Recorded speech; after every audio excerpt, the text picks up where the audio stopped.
காஞ்சிபுரத்தில் செயல்பட்டு வரும் 2 நகராட்சி பள்ளிகளில் சோலார் மின் உற்பத்தி திட்டம் முதல் முறையாக அறிமுகப்படுத்தப்பட்டுள்ளது.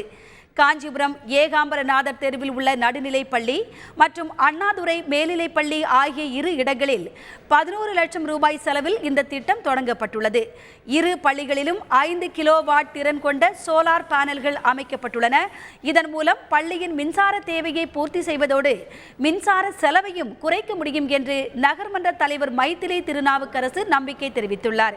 இந்த திட்டம் வெற்றி பெறும் பட்சத்தில் காஞ்சிபுரத்தில் உள்ள அனைத்து நகராட்சி பள்ளிகளிலும் இது விரிவுபடுத்தப்பட இருப்பதாகவும் அவர் கூறியுள்ளார். ராணியாண்டாதுரை ஸ்கூலில் 4.5 லட்சத்துலையும் ஏகாம்பரநாதர் தெருவில் 2.25 லட்சத்துலையும் இந்த திட்டம் முதல்ல செயல்படுத்தப்பட்டுள்ளது. மற்றும் உள்ள பள்ளிகளுக்கும் இந்த திட்டம் கொண்டு வரப்படும். அடுத்த கட்டமாக 4 பள்ளிகளுக்கு டெண்டர் கோரப்படும். அது முடித்த உடனே ஒவ்வொரு பள்ளியாக இந்த திட்டம் நடைமுறைப்படுத்தப்படும். மாண்புமிகு அம்மாவுக்கு இதற்காக நகராட்சியாக நன்றி தெரிவித்துக் கொள்கிறேன்.